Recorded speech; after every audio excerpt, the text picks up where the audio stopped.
Genesis chapter 32. Yaakov went on his way, and the malachim of Elohim met him.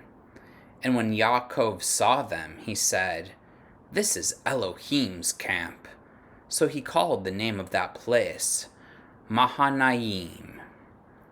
And Yaakov sent messengers before him to Esaw, his brother, in the land of Seir, the country of Edom, instructing them, "Thus you shall say to my master Esaw, Thus says your servant Yaakov, I have sojourned with Laban and stayed until now. I have oxen, donkeys, flocks, male servants and female servants. I have sent to tell my master, in order that I may find favor in your sight." And the messengers returned to Yaakov, saying, "We came to your brother Esaw, and he is coming to meet you, and there are 400 men with him." Then Yaakov was greatly afraid and distressed. He divided the people who were with him, and the flocks and herds and camels, into 2 camps, thinking, "If Esau comes to the one camp and attacks it, then the camp that is left will escape."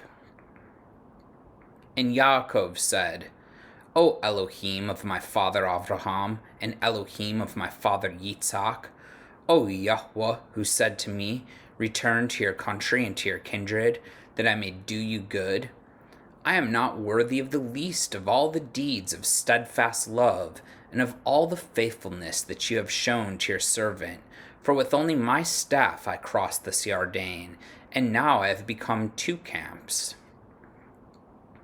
Please deliver me from the hand of my brother, from the hand of Esau, for I fear him, that he may come and attack me, the mothers with the children. But you said, I will surely do you good, and make your offspring as the sand of the sea, which cannot be numbered for multitude." So he stayed there that night, and from what he had with him he took a present for his brother Esau, 200 female goats and 20 male goats, 200 ewes and 20 rams, 30 milking camels and their calves, 40 cows and 10 bulls, 20 female donkeys and 10 male donkeys.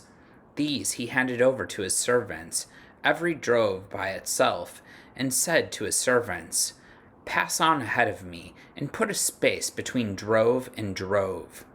He instructed the first, "When Esau my brother meets you and asks you, 'To whom do you belong? Where are you going? And whose are these ahead of you?' Then you shall say, 'They belong to your servant Yaakov. They are a present sent to my master Esau, and moreover, he is behind us.'" He likewise instructed the second and the third and all who followed the droves.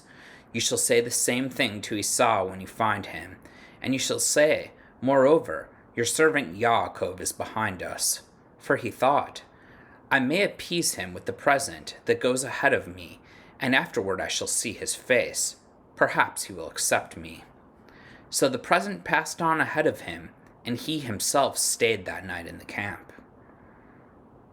The same night he arose and took his 2 wives, his 2 female servants, and his 11 children, and crossed the ford of the Yavok. He took them and sent them across the stream, and everything else that he had. And Yaakov was left alone, and a man wrestled with him until the breaking of the day. When the man saw that he did not prevail against Yaakov, he touched his hip socket, and Yaakov's hip was put out of joint as he wrestled with him. Then he said, "Let me go, for the day has broken." But Yaakov said, "I will not let you go unless you bless me." And he said to him, "What is your name?" And he said, "Yaakov." Then he said, "Your name shall no longer be called Yaakov, but Yisrael. For you have striven with Elohim and with men, and have prevailed." Then Yaakov asked him, "Please tell me your name." But he said, "Why is it that you ask my name?" And there he blessed him. So Yaakov called the name of the place Peniel, saying, "For I have seen Elohim face to face, and yet my life has been delivered." The sun rose upon him as he passed Penuel, limping because of his hip. Therefore, to this day, the people of Yisrael do not eat the sinew of the thigh that is on the hip socket, because he touched the socket of Yaakov's hip on the sinew of the thigh. Amen.